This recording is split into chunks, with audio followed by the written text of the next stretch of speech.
الحمد لله والصلاة والسلام على رسول الله صلى الله عليه وسلم وعلى آله وأصحابه ومن تبعهم بإحسان إلى يوم الدين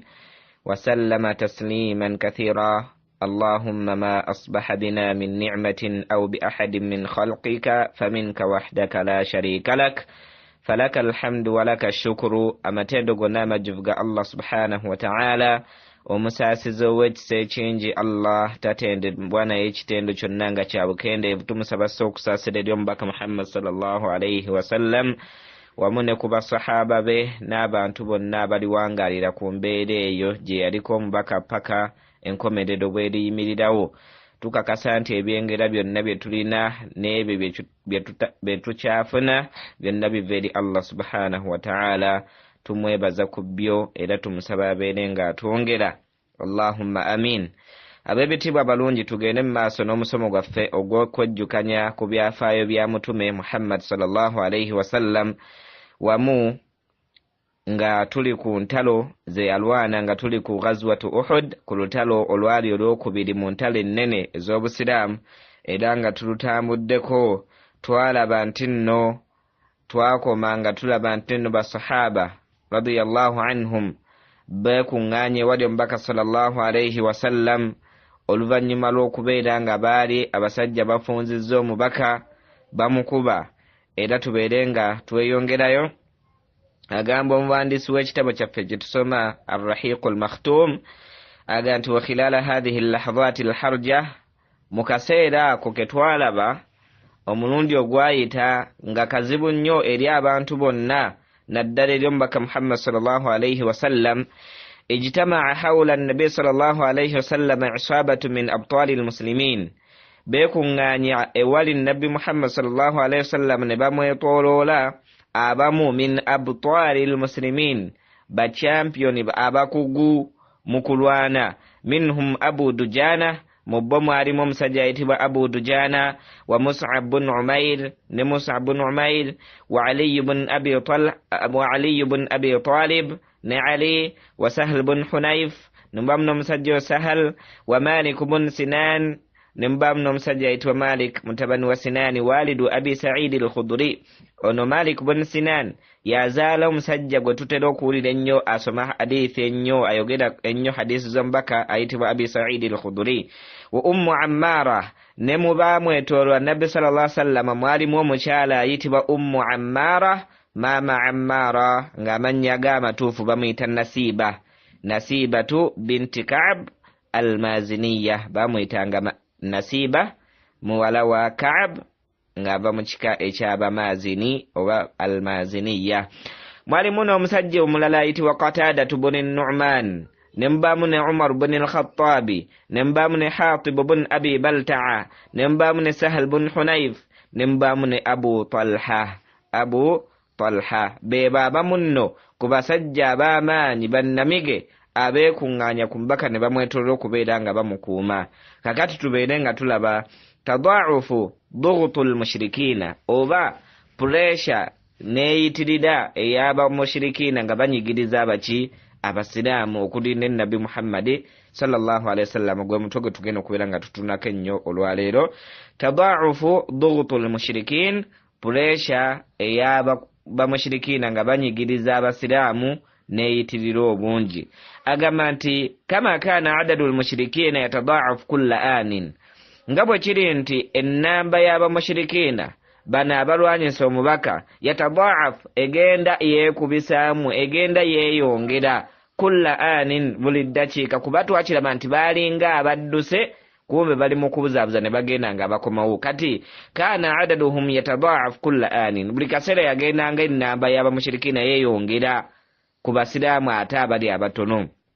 Bitaba ngera bulijjo fakad ishtadda hamalatuhum, ngera bwe kirina okuba nti bali abasinga ennamba bateekwa okunyigiriza bano abatini mu kubalwanyisa n'okubatemaatema n'okubatta. Wazaada dhughtuhum ala almuslimin, pressure ne bagyongeramu amaanyi, abasiraamu ne banyigirizibwa nnyo. Hatta sakata rasulullahi sallallahu alayhi wasallam fi hafratin min alhufar, paka nabbi bwe yabeera nga agwa mu kinnya ekimu ku binnya allati kana Abu Amir al-Fasiq, ekyo omusajja oli ayitibwa Abu Amir al-Fasiq nabbi gwe yatuuma al-Fasiq omwononefu kye yali yakiidu biha ebimu ku binnya omusajja oyo bye yasima nga yagala okutega abasiraamu nabbi ekimu yakigwamu fajahashat rukbatahu evviivi lye ne libeera nga linuuka wa akhadha aliyu biyadihi aliyu n'ayimirira waggulu w'ekinnya n'abeera ng'akwata nabbi nga nabbi ali wansi agudde mu kinnya aliyu n'ayimirira waggulu n'akwata ku mukono gwa nabbi sallallahu alaihi wasallam n'abeera ng'amusikayo wahtadanahu Talha bun Ubaidillah kati ayitibwa Talha bun Ubaidillah ihtadanahu n'abeera ng'amukola ki amujjanjaba kuyita okuyunga evviivi hatta stawa qaima paka nabbi bwe yatereera n'atandika okuddamu okuyimirira obulungi yagwa mu kinnya bw'ati evviivi ne linuuka ihtadanahu Talha bun Ubaidillah n'abeera ng'amutereeza evviivi amuyunga waqala Nafi' bun Jubair ono Nafi' bun Jubair ate yali tabi'i si sahaba tabi'i ye muntu aba yalaba ku baani ku basahaba naye nga teyalaba ku nabbi ayitibwa Nafi' bun Jubair agamba nti sami'tu rajulan nawulira omusajja omu minal muhajirina ng'ava mu baki bamuhajirina yaqulu ng'agamba nti shahidtu Uhudan nalwana olutalo lwe Uhudi fanadhartu ila nubli ya'ti min kulli nahiyati rasulillahi sallallahu alayhi wasallam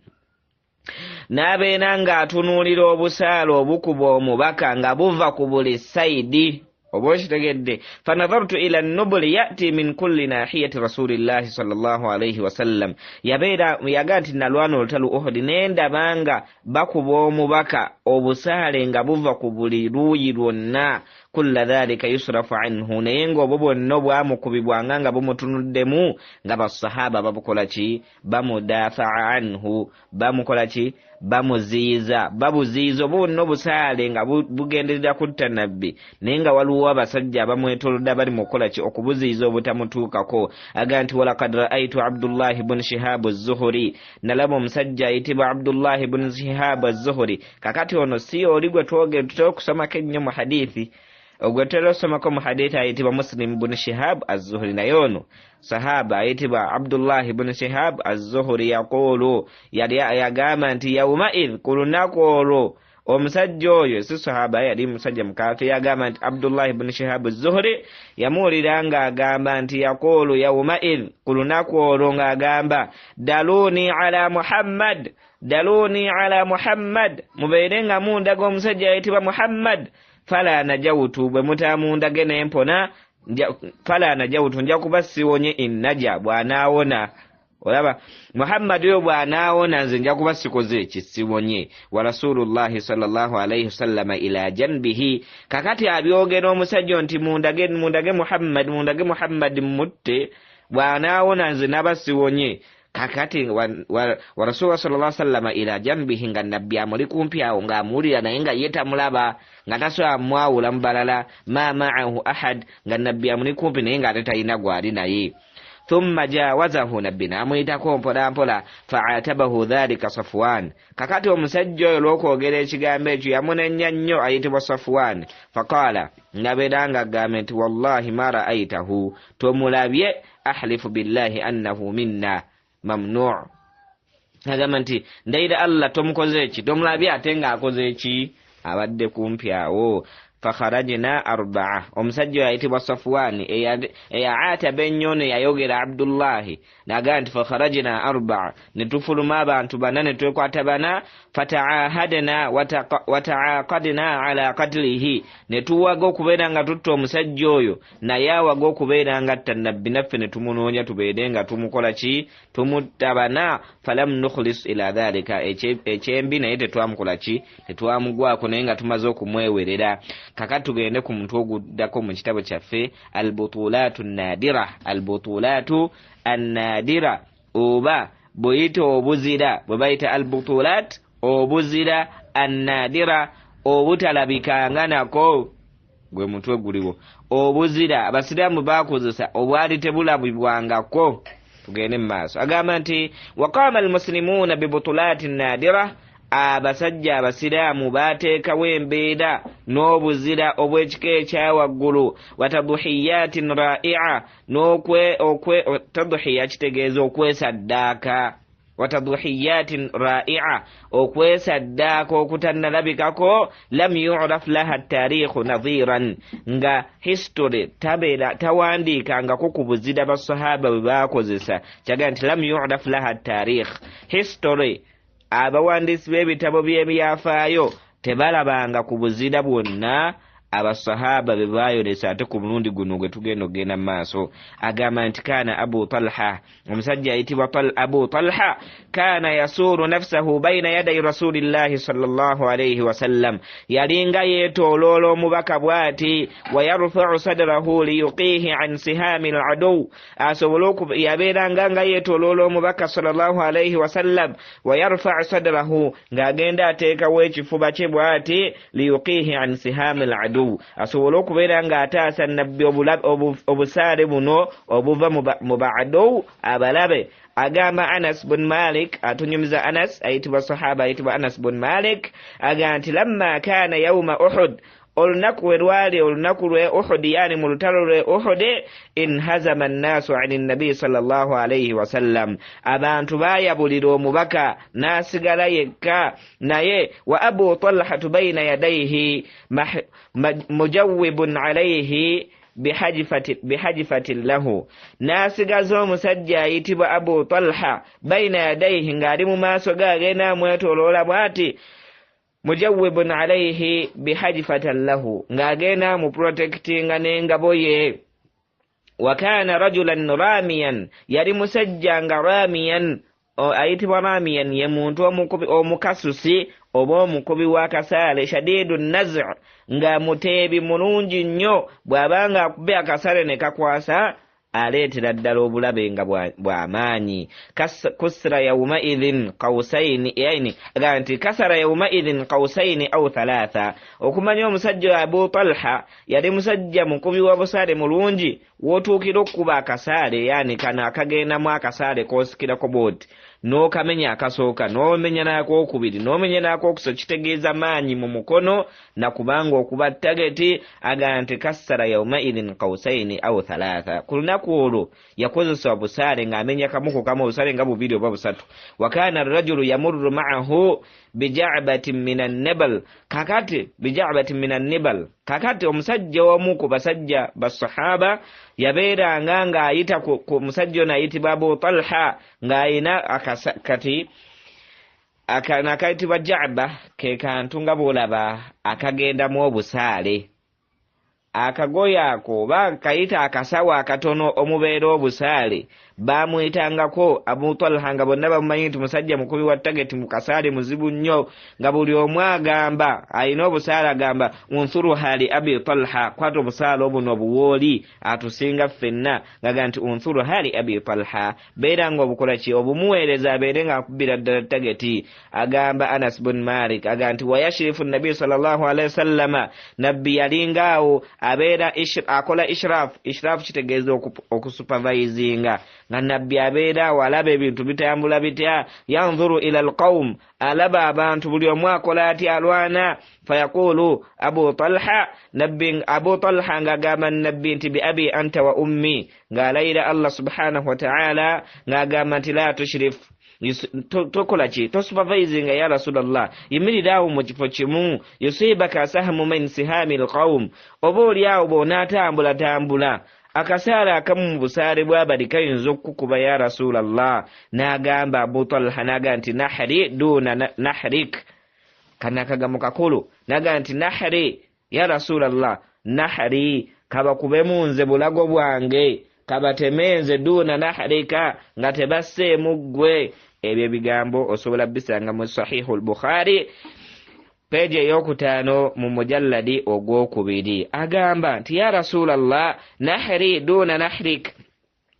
kabattemunze nzigo babasalako ensingo okusinga lwe basalako eyiyo. Agamba nti wa anhu aidan, agamba Anas bin Malik agamba qala kana Abu Talha, omusajja ono ayitibwa Abu Talha, yatatarrasu ma'a nabi sallallahu alayhi wasallam bitursin wahid, ye protectinga yatekanga wengabo oba yegaadinganga n'okwekuuma biturusin wahid, n'engabo emu nga balina ennabbi. Oba okitegedde, yateekanga wengabo emu ng'alina engabo emu ye nga nabbi amuli mabega, biturusin wahid, n'engabo etya emu. Wa kaana Abu Talha, olw'omusajja ono ayitibwa Abu Talha, kaana hasanu ramy, yalinga muteebi mulungi nnyo nga bw'akasuka bw'ati oba bw'ategetinga bw'ati nga mulungi nnyo ateeba. Fakaana idha rama, bwe yakasukanga bw'ati, tashrifu nabi sallallahu alayhi wasallam, nga nabbi akeetegereza akasaale kakasuse. Fayanzuru ila mawqi'i nablihi, n'abeera nga nabbi atunula kakubye ludda wa. Waqaama Abu Dujana, bwe tuddako ate ku musajja omulala ayitibwa Abu Dujana, akama amama rasulullahi sallallahu alayhi wasallam, naye ekiseera kyatuuka n'ayimirako mu maaso ga nabbi. Fatarrasa alayhi bidhahrihi, n'abeera nga amukuuma n'omugongo gwe. Kakati tunuulira ono omusajja Abu Talha ali mu maaso, Abu Dujana ali mabega ga nabbi, yani omugongo gwa Abu Dujana ate gwo guli eno mabega, nga nabbi ali mu kifo kya Abu Dujana nga ataddeyo omugongo gwe bw'ati, obusaale bukube kuli. Simanyi oba ekifaananyi ekyo okikubamukko mu mutwe n'okitegeera. Kyagaa nti waqaama Abu Dujana amaama rasulillahi sallallahu alayhi wasallam, fatarasa alayhi bidhahrihi, n'abeera nga ateekayo omugongo gwe obusaale bukube kuli bukomooko naye nga tebutuuse ku nabbi. Wannubla yaqa alayhi wa huwa la yataharrak, ng'obusaale obwo bukuba kuli ku mugongo gwe naye nga la yataharrak, tayenyeenya. Wattabaa Hatib bin Abi Balta'a, bwe tudda ku sahaba omulala ayitibwa Hatib bin Abi Balta'a, yattabaa oba yagoberera omusajja omulala ayitibwa Utba bin Abi Waqqas, alladhi kassara ar-ruba'iyyata ash-sharifa, oyo eyamenya amannyo ga nabbi sallallahu alayhi wasallam ago ge twayogerako, eyamukuba ejjinja ku mannyo n'agamenya, ayitibwa Utba bin Abi Waqqas, yagobererwa omusajja. Kati ono yagenda amunoonya Hatib bin Abi Balta'a, anoonya Utba. Fadarabahu, n'abeera nga amutema bisayfi n'ekiso, hatta taraha ra'sahu, paka omutwe bwe yagukutulako. Yamutema ekiso kimu pa, omutwe ne gubeera nga gugwa wali, yani taraha, n'abeera nga agukutulako, kwe kujjako ekintu n'omutima omutwe ne gugwa kye bayita taraha. Taraha ra'sahu, n'abeera nga amutemako omutwe ne gugwa wali. Thumma akhadha farasahu wa sayfa, n'abeera nga amuggyako n'embalaasi ye n'ekizo kye. Wa kana Sa'd bin Abi Waqqas, kakati ono Utba bin Abi Waqqas muganda oye mukafiri, ate Sa'd bin Abi Waqqas ye muki musiramu, yani baluganda taata wabiyomu Abi Waqqas. Kakati ono wakana Sa'd bin Abi Waqqas, omusajja ono ayitibwa Sa'd bin Abi Waqqas, shadidul hirsi ala qatli akhihi, yalinga ayagala nnyo, shadidul hirsi ala qatli akhihi, nga ayagala nnyo kubeera nga atta muganda we oli Utba, oyo gwe tulabye eyakuba amannyo ga nabbi n'agayiwa. Illa annahu lam yadhfar bihi, okujjako ekyo kye yali agenderera nga kya anoonya muganda we amutemeko omutwe olw'okuba yakubye nabbi Muhammad sallallahu alaihi wasallam n'ayasa amannyo ge. Lam yadhfar bihi, teyakola kiteyawangula ku ekyo kye yali ayagala. Bal dhafara bihi Hatib yamukola ki, yamusooka n'amutemako muki omutwe nga si muganda we, naye nga yali amunoonya. Kigendererwa kyali ky'amaanyi. Bwe tuddako, wa kana Sahal bin Hunayf, ewa musajja ayitibwa Sahal bin Hunayf, ahadu rumati al-abtal, omu ku bachampiyoni b'okukasuka oba abokuba obusaale, naye baya Rasulullahi sallallahu alayhi wasallam ala al-maut, yalamira oba baya kitegeeza okubeera nga omuntu okwewera.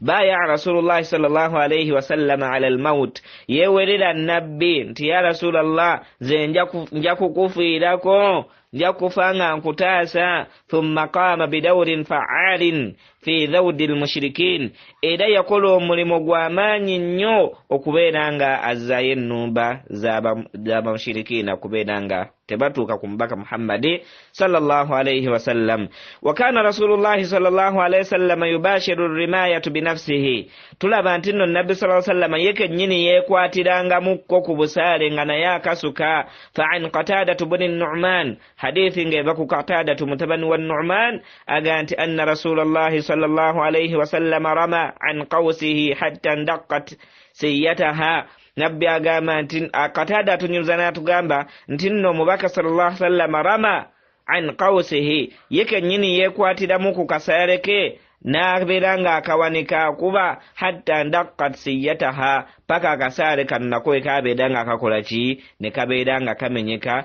Ebyo osobola obbisanga muki agamba nti siyataha ma utifa min tarafaiha, akasaale kano oba kano akantu kati akasaale kabeera n'ebintu nga bisatu okuddako kunnyonnyolako akasaale kyeki. Wabeerawo kano akafumita kowanika bwoti n'okuba akafumita mu muntu mubiri gw'omuntu, naye wabeerawo kano akarawundi ke basibako essayidi n'essayidi. Kati nabbi yakwatanga akasaale ke naye n'akasuka paka akantu ako wekakola ki, nako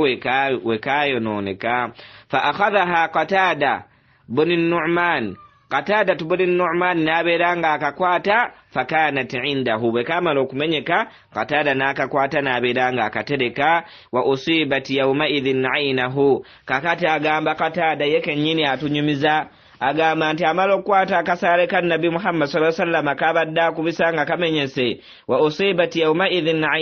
aynahu, eriiso ly'omwana n'agenda amuli akasaale omushiriku omushirifu n'agenda amuli akasaale mu liiso. Hatta waqa'at ala wajanatihi, paka eriiso lye ne libeera nga livaamu ne ligwa ku wajanatihi. Ekigambo wajana kitegeeza, olaba kati eriiso liyina akantu kano akatera okuzimba, no ndowooza ke bayita akabakko, sike kabakko. Akabakko ke kantu kano eriiso buli omu akalina, kabeera kanene wano ku ttama,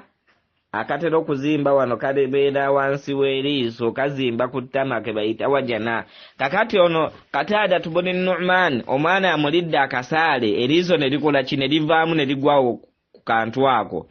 Kakati nga nabbi amutunudde bw'ati amulaba bali mu kaseera kazibu. Faraddaha rasulullahi sallallahu alaihi wasallam biyadihi, nabbi n'akwata eriiso lya Qatada n'emikono gye girimu baraka n'ekitiibwa n'emikisa buli kimu,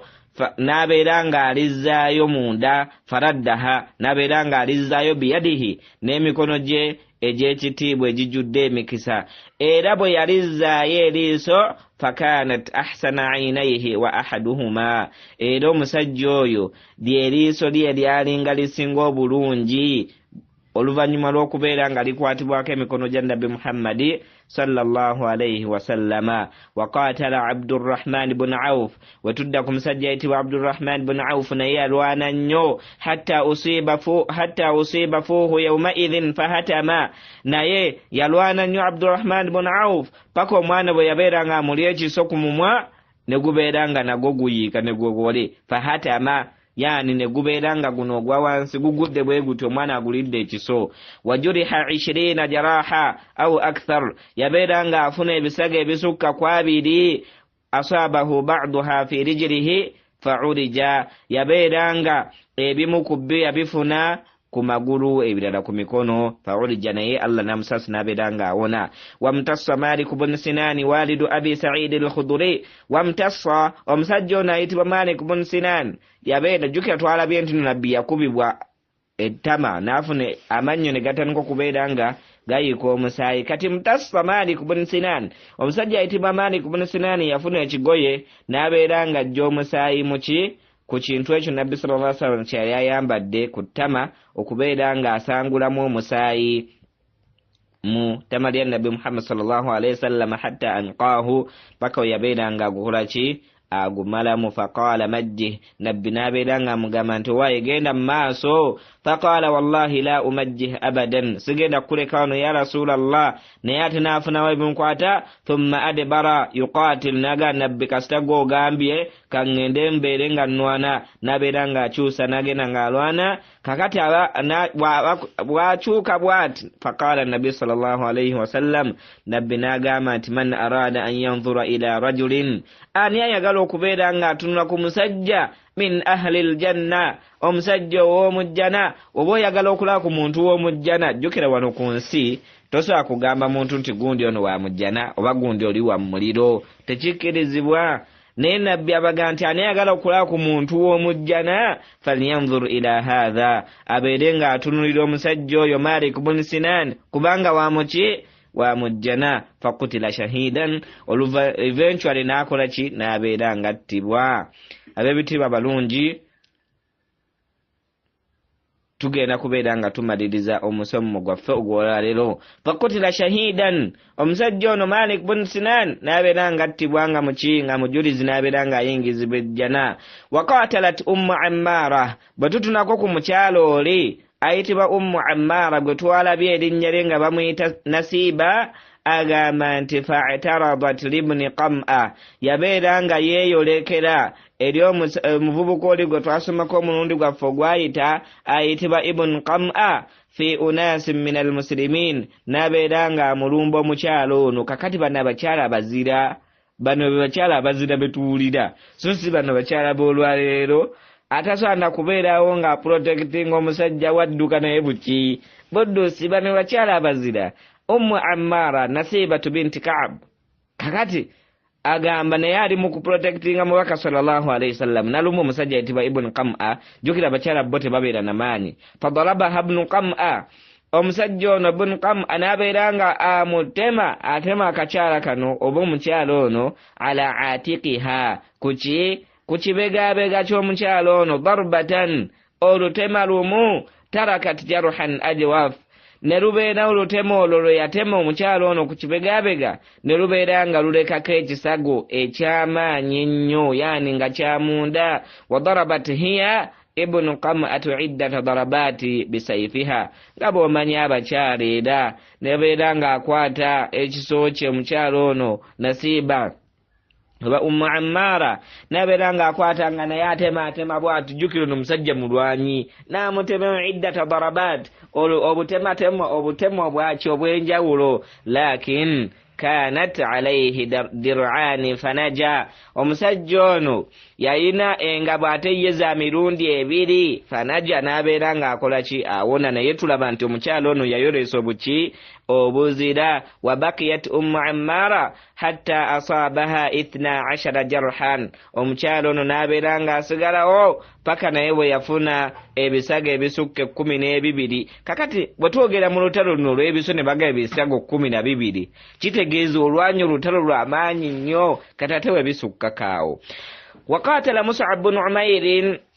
bidarawatin barigha, ayitibwa Mus'ab bin Umayr yalwana n'obuvumu obw'ekitale nnyo. Yudafi'u ani nabbi sallallahu alayhi wasallam hujuma ibn Qam'a, ng'ataasa nabbi sallallahu alayhi wasallam okuva ku nnumba z'ono omusajja ayitibwa Ibn Qam'a. Jukira Ibn Qam'a ye yali yeeweredde nabbi nga gwayagala, wa ashabahu, nga yeeweredde ani kubeera nga atta nabbi sallallahu alayhi wasallam. Ate Mus'ab bin Umayr wa kana liwa'u biyadihi, ye yali akutte bendera y'abaki, ey'abasiraamu mu lutalo luno olw'e Uhud. Fadarabuhu ala yadihi al-yumna, abasajja ne bafunza Mus'ab bin Umayr, ne babeera nga bamufunza. Fadarabuhu ala yadihi al-yumna, ne babeera nga bamukuba omukono gwe ogwaki, ogwa ddyo ogukutte bendera, hatta quti'at, paka omukono ogwo bwe gwatemebwako ne gubeera nga gwoggwa wani wansi, ebbendera n'ebeera ng'egwa. Fa akhadha al-liwa'a biyadihi al-yusra, bamala omutemako omukono ogwa ddyo Mus'ab bin Umayr, fa akhadha al-liwa'a bi yadihi al-yusra nabedanga ajikwasa omukono gwo gwa kkono wasamada fi wujuhi al-kuffar nabedanga ajiwanika abasajja no baberenga bakola ki bajiraba nti ekyali waggulu nnyo hatta qut'at yadahu al-yusra paka n'omukono gwo gwa kkono nagwo ne gubeeranga abasajja bamunumbira ddala nnumba ez'amaanyi nagwo ne bagutemako thumma barika alayhi nabeeranga afukamira wansi bendera egudde omukono bagutemeko dda ogwa ddyo ne gugwa wali omusaayi gutiiriika n'agikwasa ogwa kkono nagwo ne bagutemako omusaayi ne gutiiriika naye agamba eteekwa okusigala waggulu agamba thumma barika nabeeranga afukamira wansi bisadirihi nabeeranga agikwata wa unuqihi hatta kutila yafukamira wansi bwati n'ateekawo obulago nga bendera egudde wansi tajjukira omukono gwa ddyo tekuli n'ogwa kkono tekuli bagutemyeko egudde wansi n'agikwasa kanakaki kachini akalevu n'agikwasa akalevu n'ekiki n'ekifuba n'ebeera wano naye ng'ateekwa kubeera waggulu thumma barika alayhi bisadrihi wa unuqihi hatta kutila omwana n'ava eri n'amuba nago jajjisuula osaaga n'abeera ng'amutta wa kaana alladhi qatalahu n'oyo eyatta Mus'ab bin Umair huwa ibnu Qam'a ye musajja ono ayitibwa ibnu Qam'a وهو يظنه رسول الله صلى الله عليه وسلم يمكبان alowooza kubani atta nabi Muhammad sallallahu alayhi wasallam lishibhihi bihi olwokuba Mus'ab bin Umair yafaanana nnyo nabi Muhammad sallallahu alayhi wasallam kati ono alowooza gwali mukutta fansarafa bin Qam'a bw'amala okubeera ng'akoze ekikolwa ekyo ekyokutta Mus'ab bin Umair ng'alowooza nti ye nabi Muhammad sallallahu alayhi wasallam fansarafa n'abeera ng'atambula agenda eri banne bamushirikiina wasaaha n'abeera ng'aleekaanira waggulu nti inna Muhammadan qad qutila abanga amazima Muhammad akoze eki attiddwa ebyo jabbisanga mu kitabo ekya Ibn Hisham ekitabo Ibn Hisham wa Zadul Ma'ad atubulira nnyo ebyafaayo bya mubaka Muhammad sallallahu alayhi wasallam tetujja kubeera nga tusinzaakaawo tulaba nga Ibn Qam'a agenda aleekaanira waggulu mba mushirikiina nti Muhammad akoze eki attiddwa وصلى اللهم على نبينا محمد وعلى آله وصحبه وسلم tujja kutandikirawo insha Allah nga tulaba amawulire ago ag'okuttibwa Muhammad sallallahu alaihi wasallam isha'atu maqtali nabi amawulire nga gasaasaana ag'okuttibwa kwani kw'omubaka era galeetawo bukuubagano ki na kyekyaddako oluvannyuma lw'amawulire ago osaasaana nti banne Muhammad tumumaze kyekyaddako. Assalamu alaikum wa rahmatullahi wa barakatuh.